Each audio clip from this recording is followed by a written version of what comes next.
என் இனிய தமிழ் மக்களுக்கு என் முதற்கண் வணக்கம். என் குருநாதர் வேதாத்திரி மகரிஷியின் நல்ல ஆசையுடன் இன்று திருமந்திர மாலையில் இந்த பஞ்சாக்கரம் மந்திரத்தை பற்றி ஒரு சில பாடல்களை பார்க்கலாம்.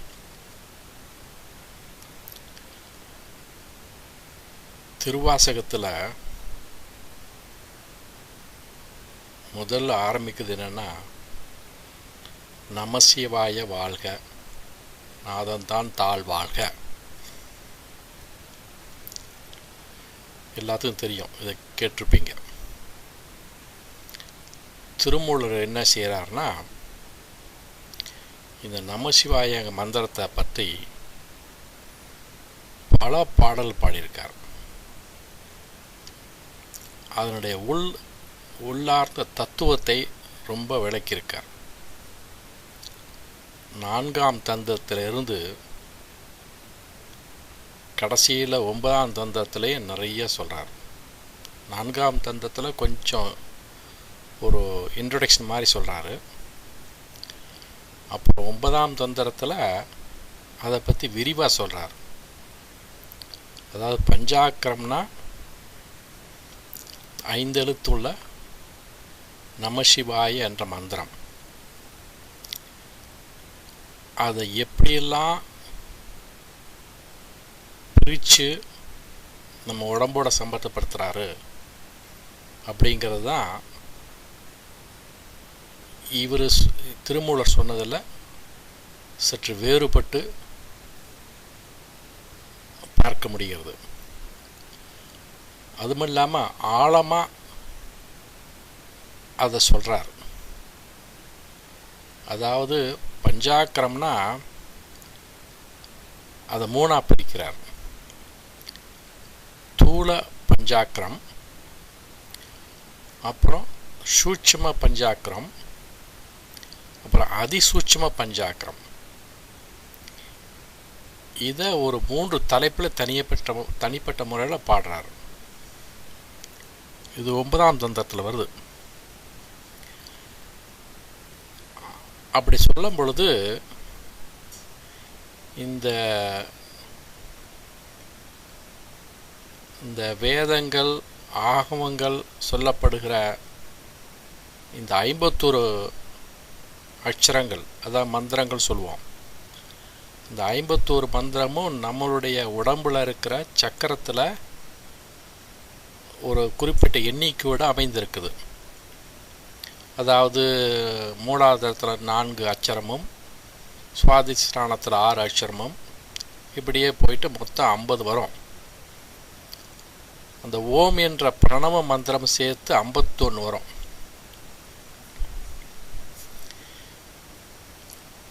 இந்த 51 மந்திரங்களும் இந்த சிவன் சக்தி இரண்டும் விந்துநாத தத்துவம் இணைவதற்கு இந்த 51 மந்திரங்களையும் படிப்படியாக கடந்து மேல் நோக்கி சென்று சகசர தரத்தில் ஒன்று கூடும் பொழுது இந்த பேரானந்த நிலை உண்டாகும் என்று சொல்கிறார் ஒரு பக்கம். அப்புறம் அந்த 51 மந்திரம் வேண்டியதில்லை, இந்த 5 மந்திரமே போதும் அப்படிங்கிற ஒரு நிலையையும், அப்படி ஒரு வழிமுறையும் அவர் காட்டுறார். ஏன்னா இவர் சைவ சித்தாந்தத்தை முதன்மையாக வைத்து பாடப்பட்ட பாடல்கள் தான் இந்த திருமந்திரம். சைவ ஆகமத்தை அடிப்படையாக வைத்து பாடப்பட்டது. ஆகையால் சிவாய நம அல்லது நமசிவாய என்ற மந்திரத்துக்கு மிகவும் முக்கியத்துவம் கொடுக்க வேண்டிய சூழ்நிலையில் இவர் இருந்திருக்கார். அதாவது தந்திர வித்தை மூலமாக 51 மந்திரம் வரும். சைவ சித்தாந்தன்படி 5 மந்திரம் வரும். முன்னமே ஒரு பக்கம் ஒரு தடவை சொல்லியிருக்கேன். இந்த 51 மந்திரங்கள் எப்படி, அதாவது 4 2 அப்படின்னு ஆரம்பிக்கும். அதாவது மூலாதாரத்தில் 4 இதழ்கள், சுவாதிஷ்டானத்தில் 6, அப்புறம் 8, 10, 12, 16 இப்படி போயிட்டுருக்கோம். விசுத்தி சக்கரத்தில் 16. இதில் என்ன ஆச்சரியன்னா, விசுத்தி சக்கரத்தில் ஆரம்பிக்கக்கூடிய மந்திரம்லாம் அந்த முதல் எழுத்து உயிரெழுத்தில் ஆரம்பிக்கும். ஆ, ஆ, இ, ஈ இப்படி ஆரம்பிக்கும். அதாவது ஐங், ஆங், இங், ஈங், உங், ஊங், அப்புறம் ஒரு இடத்துல ஐங்னு வரும், ஐம். இந்த ஐங்கார மந்திரம் ரொம்ப பிரசித்தி பெற்றது. அதுதான் சரஸ்வதி மந்திரம்.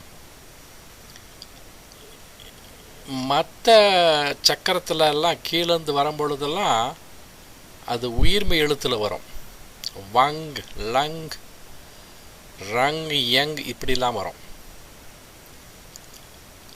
இந்த 51 மந்திரத்தையும் நீங்கள் நல்லா தெரிஞ்சுக்கணுன்னா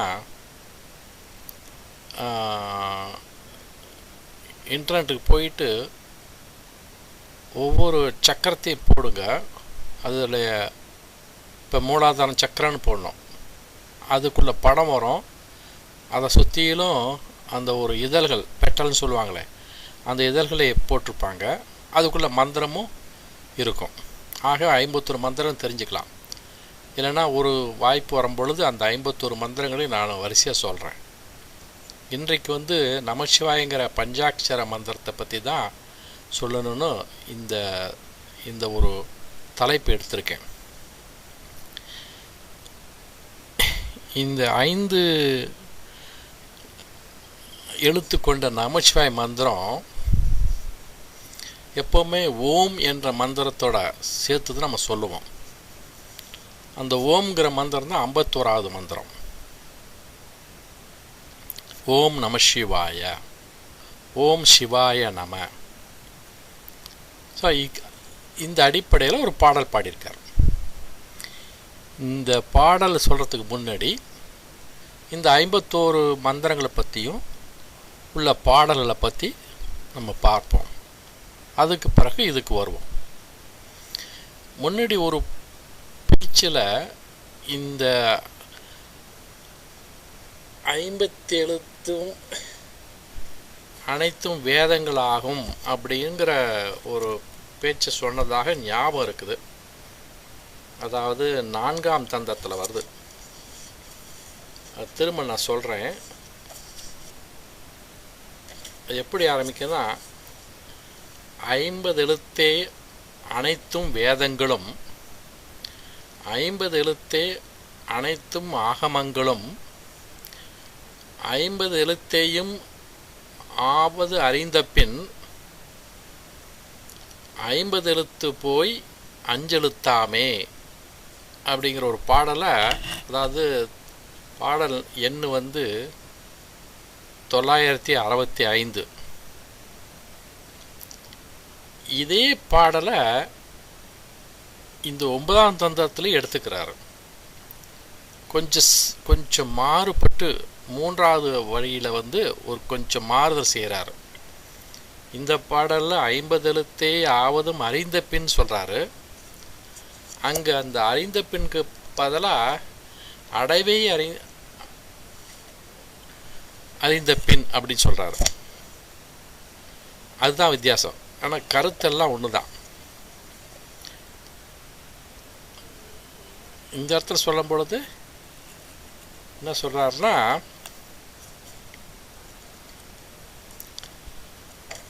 கொஞ்சம் மாற்றி சொல்கிறார், வேற ஒன்றும் இல்லை.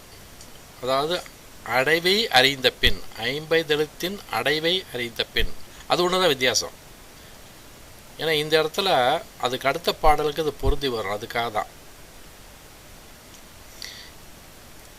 இந்த பாடல் எண்ணிக்கை 2698. இதில் என்ன சொல்கிறாருன்னா, 50 எழுத்தே அனைத்தும் வேதங்களும், 50 எழுத்தே அனைத்தும் ஆகமங்களும், 50 எழுத்தின் அடைவை அறிந்த பின் 50 எழுத்தே அஞ்செழுத்தாமே அப்படின்னு சொல்கிறார் இல்லைங்களா? இப்போ இதை வந்து அதிகமாக நான் இதுக்கு விளக்கம் கொடுக்கணுக்கு அவசியம் இல்லை இல்லையா. அதாவது இது என்னன்னா, திருமந்திரத்தில் வந்து திருமந்திரம் எப்படி அமைக்கப்பட்டிருக்குதுன்னா, சரியை, கிரியை, யோகம், ஞானம் என்ன இந்த அமைப்பில் தான் அமைக்கப்பட்டிருக்குது. இந்த சரியின்னு என்ன, கிரியை என்னங்கன்னு கொஞ்சம் சற்று விளக்கம் சொல்கிறேன். சரியை என்றால் நம்ம கோயிலுக்கு போய் கோயிலில் இறைவனுக்கு ஏதாவது ஒரு வகையில் தொண்டு செய்கிறது. இப்போது கோயிலில் சில பேர்த்துக்கு ஒரு பொறுப்பு கொடுத்துருப்பாங்க. அதாவது பூ பறிக்கிற வேலை ஒருத்தர் கொடுத்துருப்பாங்க. அவங்களுக்கு பூ பறித்து அங்கே அந்த கோயிலுக்குள்ளுக்குள்ளேயே கூட சில மரங்களை வச்சுருப்பாங்க அந்த காலத்தில். இப்போ கூட இருக்குன்னு நினைக்கிறேன். அந்த பூவெல்லாம் பறித்து அதை மாலையாக தொடுத்து இறைவனுக்கு சாத்தணும். அப்புறம் கோயில் மணி அடிக்கிறதுக்காக ஒருத்தரை அப்பாயின்ட் பண்ணியிருப்பாங்க. வேறு ஒரு வேலையும் இருக்காது. ஆக கோயிலில் இருந்து இறைவனுக்காக அந்த ஸ்தலத்துக்காக செய்யக்கூடிய பணிவிடைகளெல்லாம் சரியில் சேரும். என்ன, அதுக்கு அடுத்த படி கிரியை. கிரியைங்கிற பகுதிக்கு வரும்பொழுது அங்கே தான் நம்ம மந்திரம் சொல்லி இறைவனை வணங்குறதும், அந்த அர்ச்சனை செய்கிறது, இந்த இதிலெல்லாம் இறைவனை பற்றி பாடும் பொழுது அதை கேட்கறது, இறைவனை பற்றி பாடுறது, அதாவது மந்திரம் சொல்லியோ அல்லது தேவாரம் திருவாசம் சொல்லியோ பாடுறது, மனமுருக பாடுறது, இதெல்லாம் வந்து கிரியையில் வரும். அதுக்கு அடுத்தது யோகம். யோகங்கிறது முக்கியமாக இவர் தியானத்தான சொல்கிறார். அந்த தியானத்தில் ஈடுபட்டு தியானம் பண்ண என்ன ஆகுனா, அது கடைசியில் ஞானத்துக்கு கொண்டு விடும். என்ன, அந்த ஞானம் வந்து அந்த விஞ்ஞானம் கிடையாது, அது வந்து பரஞானம். அது போல இந்த அடிப்படையில் சரியே, கிரியை, யோகம் என்ற 4 யோகம், ஞானம் என்ற 4 அடிப்படையில் தான் இந்த திருமந்திரம் பாடப்பட்டிருக்கிறது. இப்போது இந்த கிரியை எப்போ கிரியையில் வந்து கிரியை செய்யும் பொழுது, கிரியையில் ஈடுபடும் பொழுது இந்த நமசிவாயங்கிற மந்திரத்தை சொல்லலாம். நல்லா கவனிங்க, நமசிவாய மந்திரத்தை கிரியையில் ஈடுபடும் போது சொல்லலாம். அது நமசிவாய மந்திரம் கிரியை சார்ந்தது. சிவாய நமம் கிரியை சார்ந்தது கிடையாது, அது யோகத்தை சார்ந்தது. நம்ம மனம் விட்டு வாய் விட்டு வெளியே சொல்லுவது நமசிவாய மந்திரம். ஆனால் சிவாய நமங்கிற மந்திரத்தை வெளிவிட்டு சொல்லக்கூடாது, வெளியே மற்றவங்களுக்கு கேட்குற மாதிரி சொல்லக்கூடாது. அது மனதிலேயே நினைத்து தியானம் பண்ணணும். அப்போ தியானம் வரும்பொழுது அது வந்து யோக நிலைக்கு வந்துடும், இந்த 3வது படிக்கு வந்துடும். அந்த 3வது நிலையிலிருந்து தியானம் பண்ணும் பொழுது அப்போ சிவாய நம என்ற மந்திரத்தை நினைத்து செய்யணும். அதே பஞ்சாட்சரம் தான், அது எப்படி மாற்றி செய்யறதுங்க தான் இங்கே சொல்கிறாரு. ஆக இதுக்குள்ள அந்த வலிமை என்னன்னா, சிவாய நம என்ற மந்திரத்தை வந்து மனதில் நினைத்து தியானம் பண்ணும் பொழுது 1000 மடங்கு பலன் அதிகம். எந்த மந்திரத்தையும் நீங்கள் வெளியே சொன்னீங்கன்னா பலன் கிடையாது, அதுக்கு கொஞ்சம்தான் பலன் உண்டு. ஆனால் அதே மந்திரத்தை மனதளவில் ஞானத்தை தியானம் பண்ண பொழுது அந்த வைப்ரேஷன், அதாவது பிரெயின், உடல் எல்லா இடத்துலையும், மூளை அதிர்வு, உடம்பு அதிர்வு, பல அங்கங்கள் எல்லா இடத்துலையும் அதிர்வு உண்டு பண்ணக்கூடிய அளவுக்கு இந்த மந்திரம் இருக்கும். எவ்வளவுக்கு எவ்வளோ சுச்சமான நடைமுறையில் நினைக்கிறோமோ அந்த அளவுக்கு அதுக்கு பலன் அதிகம். அதனால் தியானத்துக்கு சிவாய நம என்றும், கிரியை செய்யும் பொழுது நமசிவாய் என்ற மந்திரத்தை சொல்லலாம் அப்படிங்கிறத இவர் சொல்கிறார் பல இடத்துல. ஆச்சா. ஸோ அதனால இன்னொரு பாடல் இருக்குது, நமவென்னும் நாமத்தை நாவினால் கட்டி சிவவென்னும் நாமத்தை சிந்தையிலோ எண்ணி சிந்தையிலே ஏத்தி அப்படிம்பார். அது வெளிவிட்டு சொல்லக்கூடாது, மனதில் நினைக்கணும்.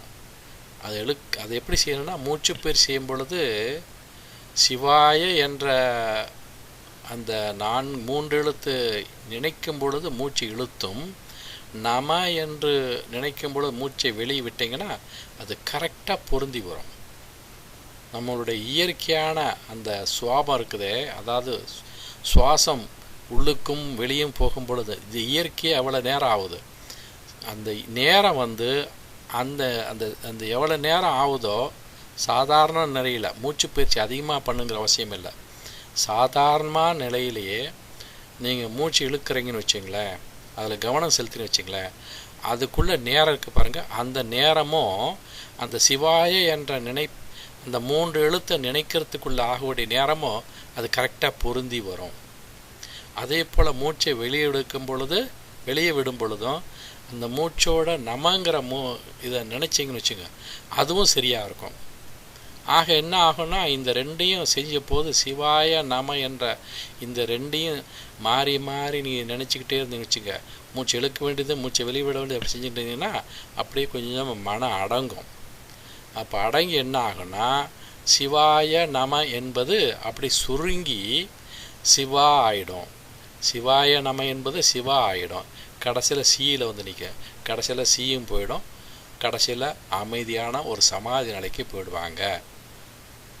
அதாவது ஒரு ஏணி மாதிரி, ஒரு ஏணிப்படியில். அதனால தான் நம்ம ஊரில் கோயிலில் வந்து இந்த இதில் வெளி கோபுரத்தில் என்ன போட்டிருப்பாங்க தெரியுமா, கீழேருந்து மேலே பார்த்தீங்கன்னா கீழே வந்து சிவாய நமன்னு போட்டிருப்பாங்க. அப்புறம் இன்னும் கொஞ்சம் மேலே பண்ண மிடில், அதாவது கொஞ்சம் நடுப்பகுதியில் என்ன பண்ணுவாங்கன்னா அப்புறம் சிவாய அப்படின்னு போட்டிருப்பாங்க. கடைசியில் மேலே சிவாய இல்லை சிவ அப்படின்னு இருக்கும். இப்படி மேலே போக போக அந்த எண்ணிக்கை குறைஞ்சிட்டு வரும். என்ன அந்த எண்ணிக்கை அதுவும் கோபுரம் வந்து எப்படின்னா நேராக இருக்காது, ஒரு கூர்மையாக தான் மேலே போயிட்டுருக்கும். அது பாருங்கள், கீழே அகலமாக இருக்கும். அந்த அகலத்துக்கு 5 எழுத்து, இன்னும் கொஞ்சம் மேலே போனோன்னா 3 எழுத்து, அப்புறம் அது கொஞ்சம் போனோன்னா 2 எழுத்து, அப்புறம் மேலே உச்சி வைக்க வந்தீங்கன்னா ஒல்லி கலசம்தான் இருக்கும். அந்த கலசம் வரும் பொழுது எல்லா மந்திரமும் அடங்கி போயிடும். அந்த கோயிலோட அமைப்பை பார்த்தீங்கன்னாவே இந்த மந்திரத்தை சுருக்கக்கூடிய நிலை தான் வரும். எவ்வளோ பெரிய தத்துவத்தை மனதில் வைத்து அந்த காலத்தில் கோயிலுக்கிட்டு இருக்காங்க பாருங்களேன். அந்த கலசத்தோடைய பாயிண்ட் இருக்குல்ல, அந்த பாயிண்ட் ஒவ்வொன்றும் என்ன அந்த வானத்தை நோக்கி நட்சத்திரத்தை நோக்கி இருக்கிற மாதிரி இருக்கும் இல்லையா. அதுதான் அந்த நட்சத்திரத்தை நோக்கி நம்ம தியானம் பண்ண போது அதுக்கு பேர் அதிதுரியம்பாங்க. அண்டத்தில் தியானம் பண்ணணும். அதாவது முத்துரின்னு சொன்னேன்ல, அதாவது துரியம், துரியாதீதம், அப்புறம் அதிதுரியம். அதிதுரியம்னா அண்டத்தில் இருக்கிற கிரகத்திலேயோ அல்லது நட்சத்திரத்திலேயோ தியானம் பண்ணணும். அப்படி பண்ணப்போது அதிதுரியம். என்ன அப்போ என்ன ஆகும், அந்த அந்த இது இருக்குல்ல, அந்த சகசத்தலம், அந்த 1000 இதழ் கொண்ட மதல், அது அப்படியே விரிந்து அப்படியே மேல் நோக்கி திரும்பி போகுமா. அப்போ என்னன்னா, நம்மளுடைய மூளைக்கும் அண்டத்தில் இருக்கிற கிரகத்துக்கும் ஒரு கனெக்ஷன் கொடுக்குறோம். என்ன அதாவது அது மூலமாக என்னன்னா, அண்டத்தில் இருக்க காஸ்மிக் எனர்ஜியை நமக்கு அப்படியே இழுக்கிறோம். இதெல்லாம் ஒரு உயர்ந்த நிலையான தியானம். அதாவது தியானத்தில் ரொம்ப முதிர்ச்சி பெற்றவங்களுக்கு வரக்கூடிய அனுபவங்கள். இன்னும் அந்த பாட்டு கூறுவோம். இப்போ இந்த பாடல் ஒன்றும் அதிகமாக விளக்கம் கொடுக்க வேண்டியதில்லை. 50 எழுத்தே அனைத்தும் வேதங்களும், 50 எழுத்தே அனைத்தும் ஆகமங்களும், 50 எழுத்தின் அடைவை அறிந்த பின் 50 எழுத்தே அஞ்செழுத்தாமே. இந்த 50 எழுத்து சொல்கிறதுக்கு பதிலாக இந்த 5 எழுத்தாகிய சிவாய நம என்ற மந்திரத்தை சொன்னால் அது பலன் கிடைக்கும், அதே பலன் தான் கிடைக்கும் அப்படின்னு சொல்கிறாரு இந்த பாட்டில். இதுக்கு அடுத்த பாடல் தான் இப்போ நான் வந்து ஓம் நம சிவாய அப்படிங்கிறத பற்றி, எப்படி ஓம் இங்கே சேர்க்கறது அப்படிங்கிறத பற்றி அடுத்த பாடல் சொல்கிறாரு. அந்த பாடல் எப்படின்னா, அகார முதலாக 51 ஆகி அதாவது அகர முதல் எழுத்தெல்லாம் ஆதிபகவன் முதற்றே உலகு அப்படின்னு திருக்குறள், ரைட்? அங்கேயும் அகாரம் தான் ஆரம்பிக்குது. சரி, இறைவன் அகாரத்தில் தான் ஆரம்பிக்குது. இங்கே அகாரம், உகாரம், மகாரம் இதை 3ஆ பிரித்து சொல்கிறார். அகாரம் என்பது நல்ல முதலில் தாயிருந்து அந்த ஓம் என்ற பிரணவ மந்திரத்தின் முதல் எழுத்து அகாரம், அடுத்தது உகாரம், அப்புறம் மகாரம், ஆ ஊ இம். இந்த 3 சேர்த்து தான் ஓம் என்ற பிரணவ மந்திரமாக ஆனது. இதுதான் இந்த பாடலை சொல்கிறார். அகார முதலாய் 51 உகார முதலாக ஓங்கி உதித்து, மகார இறுதியாய் மாய்ந்து மாய்ந்து தேறி, மாய்ந்து மாய்ந்து ஏரின்னு படிக்கணும். மாய்ந்து மாய்ந்து ஏரி மேல்நிலைக்கு செல்றது தான். அதாவது கொஞ்சம் கொஞ்சமாக தேய்ந்து தேய்ந்து மந்திரம் தேய்ந்து கடைசியில் முடிவான ஒரு சமாதி நிலைக்கு கொண்டு போகிறது. வேற ஒன்றும் இல்லை. நகார முதலாகம் நந்தியின் நாமமே. நகார முதலாகம் நந்தியின் நாமமேனா, நகாரம்ங்கிறது நமசிவாய என்ற அந்த முதல் எழுத்து இருக்குதே, அதான் நகாரம். நமசிவாயங்கிறது 5 எழுத்து இல்லையா? நகாரம், மகாரம், சிகாரம், வகாரம், யகாரம். அதில் நகாரம் என்ற முதல் எழுத்து இருக்குல்ல, அந்த எழுது ஆரம்பிக்கக்கூடிய நமசிவாய என்பது நந்தியின் நாமமே. நந்தி தன் நாமமேனா சிவபெருமானின் அவருடைய நாமம் நமசிவாய அப்படிங்கிறத இதை பாடுறார். இந்த இதில் சொல்கிறாரு. இப்போ இன்னும் கொஞ்சம் சற்று விளக்கமாக நம்ம எப்படி இந்த 3 அகார உகார மகாரத்தை நம்ம சற்று விளக்கமாக பார்க்கலாம். இப்போது இங்கே ஒருத்தர் வந்திருந்தார், ஒரு கிட்டத்தட்ட 10-15 வருஷம் இருக்கும். அவர் பேர் கனக சுப்புரத்னம். இங்கே சிகாகோ தமிழ் சங்கத்துக்கு வந்து இந்த ஒரு பயிற்சியை பற்றி சொன்னார், எப்படி மூச்சு பயிற்சி பண்ணலாம் அப்படின்னு சொல்லி. அதில் நானும் கலந்து கொண்டேன். அதில் வந்து அகாரத்தை, உகாரத்தை, மகாரத்தை இந்த 3ஐயும் சொல்லி எப்படி மூச்சு பயிற்சி பண்ணலாம் அப்படின்னு சொல்லி கொடுத்தாரு. அதில் எப்படி சொன்னார்னா, இப்போ ஆ என்று சொல்லும் பொழுது நல்லா கண்ணை மூடிக்கிட்டு நல்லா மூச்சு இழுத்து ஆ என்று நல்லா வாய் நல்லா சத்தம் போட்டு, வாயில் நல்லா சத்தம் போட்டு சொல்லணும். அப்படி சொல்லும் பொழுது என்னாகும், வாய் நல்லா அகன்று காட்சி அளிக்கும். நல்லா வாய் நல்லா திறந்து தான் அது கத்த முடியும். அப்படி கத்தும்போது என்ன ஆகுன்னா, அந்த அடிப்பகுதி வந்து நல்லா வேலை செய்யும். அந்த அடிப்பகுதி வந்து கொஞ்சம் கொஞ்சமாக சுருங்கும் அந்த ஆன்னு சொல்லும் பொழுது. ஓகே, அந்த ஆங்கிற சொல்லும் பொழுது அந்த உந்தி கமலத்திலேருந்து எல்லா என்ன சொல்கிறது, காற்று எல்லாமே அடங்கி கிடைக்கக்கூடிய அந்த வாயுன்னு சொல்கிறோமே எல்லாமே வெளியே வரும். ஓகே, கார்பன் டை ஆக்சைடு ஊனா அப்பானா எல்லாமே வெளியே வரும். ஸோ இந்த மாதிரி ஒரு பயிற்சி சொல்லி கொடுத்தாரு. அது நல்லா கவனிங்க. ஆன்னு சொல்லும்போது நல்லா வாயை நல்லா திறக்கிறோம். அதுக்கடுத்தது ஊன்னு சொல்லும் பொழுது அந்த உதடுகள் ரெண்டும் அப்படியே குவியும். என்ன குவியும் பொழுது என்ன ஆகுதுன்னா, அப்போ உடம்புல எந்த பகுதியில் அதிகமாக வேலை செய்யுது தெரியுங்களா? இந்த நெஞ்சு பகுதியில் வேலை செய்யும். நெஞ்சு பகுதிக்கு நல்லா என்ன சொல்கிறது, எக்ஸசைஸ் கொடுக்குறோம். அந்த மாதிரி மந்திரத்தை சொல்லும் பொழுது, இந்த ஊன்னு சொல்லும் பொழுது நெஞ்சு நல்லா சுருங்குற மாதிரி தெரியும். மூச்சை நல்லா இழுத்துக்கிட்டு ஊன்னு சொல்லி பார்க்கணும். ஓகே, அப்படி சொல்லி பார்த்தா நெஞ்சு அப்படியே கொஞ்சம் கொஞ்சமாக சுருங்குற மாதிரி இருக்கும். அப்புறம் மூச்சு இழுக்கணும். ஆக என்ன ஆகுனா, இந்த உகாரம் என்ற மந்திரத்தை சொல்லி மூச்சு பயிற்சி பண்ணோம்னா அப்போ என்ன ஆகும், நெஞ்சு பகுதிகளுக்கு நம்ம உடற்பயிற்சி கொடுக்குற மாதிரி ஆகிடும். பயிற்சி கொடுத்தோம் என்ன ஆகும், அந்த நெஞ்சு பகுதிக்கு கொடுக்கும் பொழுது நல்லா விரிந்து சுருங்கும் பொழுது சில நோய்கள்லாம் நம்மளை தாக்காது. அதாவது இந்த நோய்கள், காச நோய்கள், ஆஸ்மா இதெல்லாம் வந்து அதிகமாக தாக்காது அப்படிங்கிறது தான். ஆச்சே, முதல்ல வயிற்று பகுதி அதை க்ளீன் பண்ணோம். அதுக்கடுத்தது நெஞ்சு பகுதி, அப்புறம் மூணாவது வந்து மகாரம். அந்த மகாரத்தை வந்து மான்னு சொல்லக்கூடாது, இம் அப்படின்னு சொல்லணும். இம்னு சொல்லும்போது என்ன ஆகுது, உதடு ரெண்டும் ஒன்றா சேர்ந்துடும். முதல்ல வாய் வந்து உதடு வந்து ரெண்டு உதடும் ரொம்ப அகலமாக விரிந்திருக்கும்போது ஆ என்ற சொல்கிறோம். அதை குவியும் போது உகாரம், அப்புறம் சேரும் பொழுது இம் என்ற மந்திரம். ஆக அகாரம் உகாரம் மந்திரம் ஆ ஊ இம். இப்படி மூன்றையும் பயிற்சி பண்ணி பாருங்கள். இந்த மூன்றாவது பயிற்சி பண்ண பொழுது தான் என்ன ஆகும்னா தலைப்பகுதிக்கு அதிகமான பயிற்சி உண்டாகும். தலையில் இருக்கிற பகுதி, கழுத்துலேருந்து தலையில் இருக்கிற பகுதி எல்லாமே என்ன ஆகும்னா அப்படியே நல்ல அதிர்வை பார்க்கலாம். நீங்கள் அதில் அதிர்வை பார்த்து அதில் உள்ள மூளைக்கெல்லாம் அதிர்வு கொடுத்தீங்கன்னா அதில் வந்து வேலை செய்யாத அந்த செல்ஸ்ன்னு சொல்கிறோம்ல, அந்த பிரெயின் செல்ஸ்ன்னு சொல்கிறோம்ல, அதெல்லாம் வேலை செய்ய ஆரம்பிக்கும். என்ன அப்படி வேலை செஞ்சால் என்ன ஆகும், கொஞ்சம் அறிவு நிலை அதிகமாகும். என்ன அதாவது நம்ம வந்து வாழ்நாளில் 10% பிரெயின் செல்லை தான் வாழ்நாள் புறம் உபயோகப்படுத்துகிறோமா. என்ன கோபி கிருஷ்ணன் ஒருத்தர் இருக்கார். அவர் வந்து குண்டலினி பயிற்சியார், ரொம்ப அந்த காலத்தில் ரொம்ப தலை சிறந்தவர்.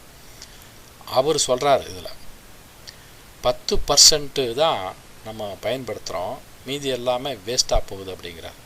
ஆனால் இந்த பயிற்சிகள்லாம் நம்ம பண்ண பொழுது என்ன ஆகுது, அது பர்டிகுலரி மகார பயிற்சி பண்ணோம்னா அந்த மூளைக்கு அதிர்வுகளை உண்டு பண்ண பொழுது என்ன ஆகும், தூங்கி கிடக்கிற சில செல் அதெல்லாம் வந்து விழிப்புணர்ச்சி வந்து அதுவும் இயங்க ஆரம்பிச்சதுன்னா சில அபாரமான ஞாபக சக்திகள், அபாரமான சிந்தனை சக்திகள்லாம் தோன்றும் அப்படிங்கிறது கொஞ்சம் இதில் இந்த உண்மை இதில் கொஞ்சம் அடங்கி இருக்குது. ஆக இந்த அடிப்படையில் தான் இந்த இம் சவுண்டு மந்திரம் வந்து சொல்லணும் அப்படின்னு சொல்லப்படுகிறது. இந்த ஓம்ங்கிற மந்திரத்தை என்ன சேர்ந்து நமசிவாய என்று நம்ம சொல்லலாம் இல்லையா. அதனால் இந்த அகார உகார மந்திரத்தை நமசிவாயங்க மந்திரத்தோட இணைத்து இந்த பாடலை முடிக்கிறார். அதாவது இன்னொருத்தர் சொல்கிறேன், அகார முதலாக 51 உகார முதலாக ஓங்கி உதித்து மகார இறுதியாய் மாய்ந்து தேறி மாய்ந்து ஏறி அல்லது மாய்ந்தேறி நகார முதலாகும் நந்திதன் நாமமே என்று முடிக்கிறார். என்ன ஸோ நமசிவாயங்கிற மந்திரத்தை பற்றி இந்த பாடலை சொல்கிறாரு. இது முதல் பகுதி, அதாவது தூள பஞ்சாக்கரம். அப்புறம் அது சூட்சும பஞ்சாக்கரம் தான் சிவாய நம. ஸோ இப்போது இதில் ஒரு ரெண்டு பாடலை பார்ப்போம். இன்றைக்கி ஒரு பாடலை பார்த்துட்டோம் இல்லையா, அப்படியே கொஞ்சமாக ஒரு 4-5 பாடலை இந்த 3 பஞ்சாக்கரத்தை மாதிரியாக பார்த்து நமசிவாயங்கிற மந்திரத்தை எவ்வளோக்கு எவ்வளோ நல்லா தெரிஞ்சுக்க முடியுமோ அந்த அளவுக்கு தெரிஞ்சுக்கலாம். ஆக இன்று இத்துடன் என்னுடைய பேச்சை நான் முடித்துக்கொள்ளான்னு இருக்கேன். இதை கேட்டதற்கு மிகவும் நன்றி. வாழ்க வளமுடன். வணக்கம்.